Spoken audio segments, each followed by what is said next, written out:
to TRTV.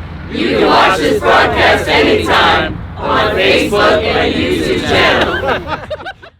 In May, members of the 106 Medical Group completed their military facility annual training with the Air Force's 673rd Medical Group at Joint Base Elmendorf-Richardson in Anchorage, Alaska. Bioenvironmental engineering specialists completed shop visits, the dental team trained with the 673rd's dental clinic, flight surgeons were hands-on with water survival and conduct after capture training, and the combat medics completed rotations at Elmendorf Hospital and trained through multiple scenarios with medical simulation mannequins. Scenario in the woods was a victim that was hit with an IED and was found face down, was actively bleeding. There was noise, there was smoke, and the medics had to come with their weapons and secure the area and then resuscitate the patient. If you got an opportunity to do this and get your hands on, I highly suggest doing it, because you're not going to get it from reading a paper and going through your checklists and stuff like that. What's the matter? Your patient is dying! When we're exposed to these environmental stressors, it helps us to realize how we respond in these types of situations. Hey, you okay? So there was a simulation that was set up to be in a field tent or a field hospital, and in there were set up, a model was set up with certain arrhythmias, cardiac heart abnormalities that the medics had to respond to. I'm going down the spine, feeling for step-offs and deformities while also looking for holes and sources of bleeding. The goal of all of our trainings is to be ready to get out the door and to provide medical support to our fellow airmen.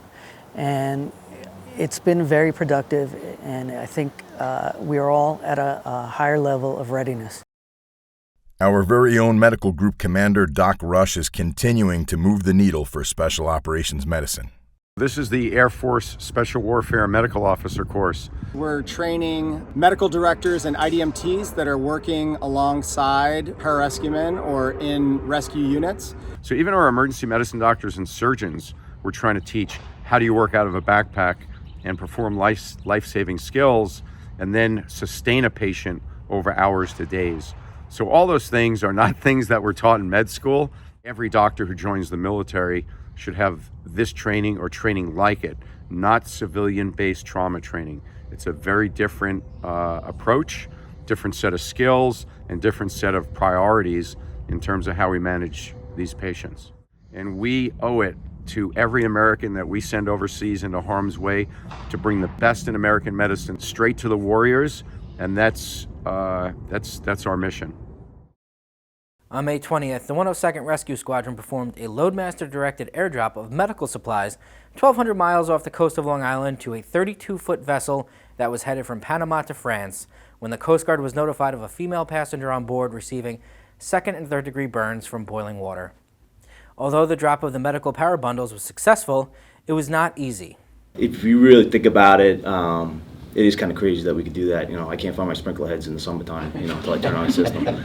So the fact that we could fly out there, 1,200 miles, and it's, it's a needle in a haystack.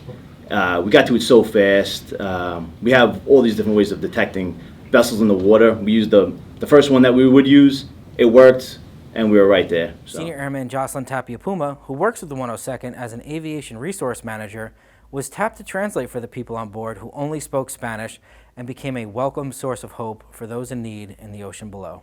For her to be like, oh, there's someone who finally understands me, who knows that I need help or knows that I'm out here, and I think it alleviated a lot of stress in her, and knew that there was someone out there who understood her, and also being a female, and I think it was very meaningful. Something we learn in survival school. You can go 3 weeks without food, 3 days without water, 3 hours without shelter, 3 minutes without air, and for humans you can go 3 seconds without hope. So Airman Tapia Puma was able to provide that hope. 106 Maintenance Group Commander Lieutenant Colonel Jesse Fritz spoke at a Memorial Day event in Southampton Village.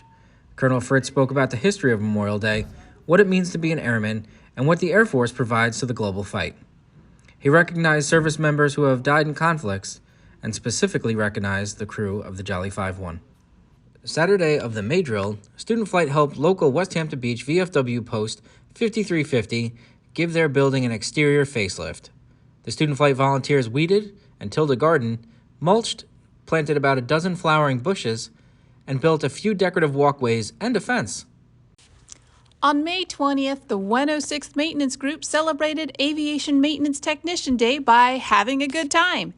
Aviation Maintenance Technician Day is a day that recognizes the efforts of aviation maintenance professionals. Thank you for all of the hard work that our wing's aviation maintenance technicians contribute to the pursuit of military aviation and those who work as aviation maintenance technicians in the civilian sector. The Bethpage Air Show made a pass over Jones Beach during the Memorial Day weekend. Among the demonstrations, an Air Force F-22 sent literal shockwaves over the crowd of an estimated 181,000, and our own 103rd Pararescuemen dropped in on the action too. The United States Navy Blue Angels were the headliners and capped off the 19th annual Bethpage Air Show.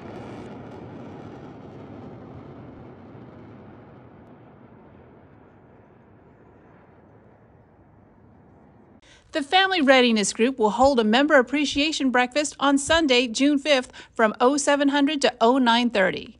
Be sure to bring your appetite. Galaxy Camp is back on track and open to 40 military children from the wing, ages 8 to 13, and 10 junior counselors, ages 14 to 18. Military personnel volunteers are also needed to work alongside the campers and camp coordinators. Check the e-board or contact Family Readiness for application information. The deadline for applications is June 23rd. The Top 3 would like to invite all Wing Top 3 members to join the 106th Top 3 Facebook group to share information and collaborate on issues that affect all of our airmen. The group is private and access must be requested. A Top 3 page admin will grant access to members. For more information, please contact Senior Master Sergeant Ross. The window is now open to submit your Recruitment Incentive and Retention Program request for the fall 2022 semester. You must take between 6 and 12 credits to be eligible for the tuition assistance, be a New York State resident, attend a New York State school, and have an ETS date that extends beyond the semester end date. Lastly, once you apply for a certain number of credits, you must maintain the same amount of credits for that semester. The deadline is a firm August 15th, no exceptions. Contact the Retention Office at 631-723-7198 for any questions. June is Lesbian, Gay, Bisexual, and Transgender Pride Month, and the Defense Department, Air Force, and the 106 Rescue Wing know the importance of community and leadership as we celebrate the achievements and sacrifices of LGBTQ+ service members and civilians. Hi, my name is Harold Rowan, the Base Human Resource Advisor here at the 106 Rescue Wing. Today I have no uniform and I have no rank, but what I do have is a question.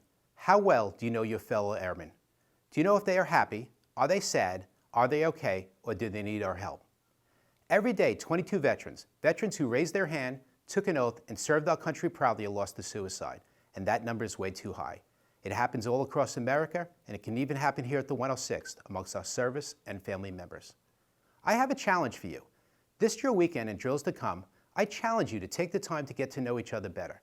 Learn something new today that you didn't know yesterday, and build upon that knowledge each and every time you spend time together.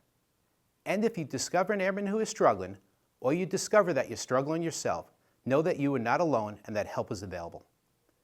Our Hawk, the Health and Wellness Center, is here for you.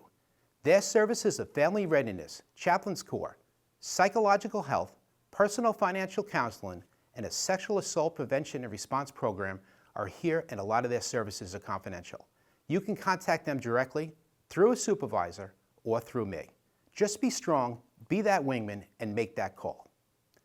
We can lower this number, but we need to do it together through caring, communication, compassion, and concern.